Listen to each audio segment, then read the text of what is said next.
Imagina que você está na sua casa e escuta a campainha tocar. E rapidamente você vai lá ver quem é que está chamando. Mas quando você chega lá, você não encontra ninguém. Encontra apenas uma caixa. E em cima da caixa tem uma carta. Uma carta dizendo que aquilo se trata de uma máquina do tempo. Ferramentas para você criar uma máquina do tempo. Fora isso, a caixa ainda contém um bilhete dizendo passo a passo de como você deve construir aquela máquina do tempo. E uma orientação dizendo que você deve construir essa máquina do tempo, mas ligar só daqui 10 anos. E quando realizar a ligação dessa máquina, você deve levar consigo tanto a caixa como as ferramentas e o bilhete. Então você passa o restante do tempo se dedicando na criação daquela máquina do tempo. Então você consegue construir. E se passam 10 anos e você ativa a máquina do tempo e você segue as instruções que foram solicitadas a você. Então você é jogado para o passado. Você acaba entregando a caixa na sua porta. Você acaba deixando aquela caixa com aqueles bilhetes na sua porta para você mesmo do passado. A grande questão aqui é: quem criou a máquina do tempo?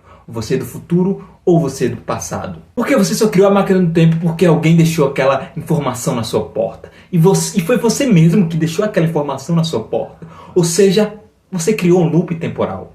Um paradoxo. Como que isso pôde acontecer?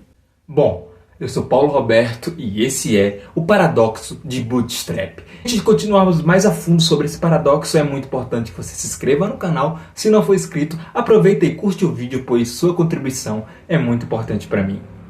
O paradoxo de Bootstrap é basicamente uma conclusão de como as coisas começam a dar errado quando a gente pensa em voltar para o passado. Um loop temporal é criado, e esse loop temporal não tem resposta porque um determinado objeto, uma determinada coisa aconteceu sem o processo de causa e consequência. Ou seja, uma determinada coisa sempre esteve presente. Ela sempre esteve naquele momento, sem precisar de uma pessoa interferindo. Precisar que um evento interfira naquela causa. Eu vou te dar outro exemplo que vai ficar muito mais fácil.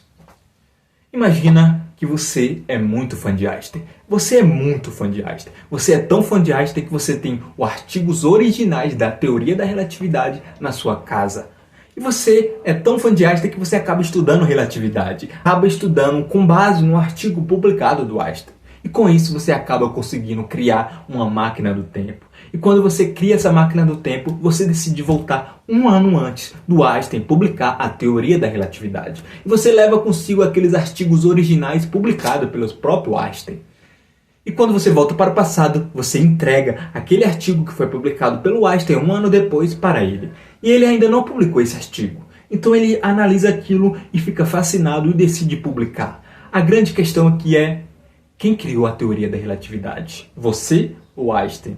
Você só criou a máquina do tempo porque o Einstein publicou a teoria da relatividade. O Einstein só publicou a teoria da relatividade porque você voltou no tempo e entregou para ele a teoria da relatividade. A resposta para isso é: a teoria da relatividade sempre existiu. Isso é muito complicado e muito confuso, talvez, mas isso explica por que é tão difícil a gente trabalhar com viagem no tempo para o passado. Várias leis da física parecem ser quebradas nesse modelo. Quando a gente pensa em viajar para o passado, várias coisas que desafiam nossas leis físicas acabam se contradizendo. Acabam criando vários paradoxos, como esse paradoxo. Por exemplo, a segunda lei da termodinâmica, a entropia. A entropia é quebrada nesse caso. Pois imagina que nessa viagem do tempo que você fez para entregar a teoria da relatividade para Einstein, você leve um cubo de gelo. Aquele gelo deveria derreter. Porém, se você voltar para o passado, como que o gelo derreteu? Ele não deveria derreter. Se você voltou para o passado, ele deveria continuar ali um gelo. Mas como isso é possível? A entropia é quebrada nesse sistema, pois a entropia diz basicamente que o grau de desordem tende a aumentar, nunca a diminuir. E nesse caso, isso quebraria, porque se você levasse o cubo de gelo com você, a tendência natural era esse gelo derreter. Mas isso não poderia acontecer porque você estaria voltando para o passado. E como isso é possível? É claro que quando a gente fala de viagem no tempo, outros problemas surgem, como o paradoxo do avô. Imagine a seguinte situação: você acaba viajando para o passado e você acaba matando seu avô antes dele conhecer sua avó. Portanto, os seus pais ainda não nasceram. Seguindo essa lógica, você não nasceria. E como então você voltou para o passado, sendo que você matou o seu avô antes dos seus pais nascer? Você não deveria estar ali, mas você está. Ou seja, como isso é possível? Isso basicamente decreta que é praticamente impossível, ou seja, ou melhor, é impossível a gente viajar para o passado, pois várias leis físicas que são fundamentais acabam sendo quebradas. Ou uma outra hipótese é que a teoria da relatividade não está completa e falta algum conhecimento que nós não temos ainda. E por falta desse conhecimento, a gente não consegue entender esses fatos. Talvez se a gente conseguir completar a teoria da relatividade, esses paradoxos serão quebrados e a gente vai ter uma resposta para isso. Mas por enquanto, a gente não tem. Por enquanto, isso é um paradoxo. Muito complicado talvez, mas é basicamente o roteiro da série Dark.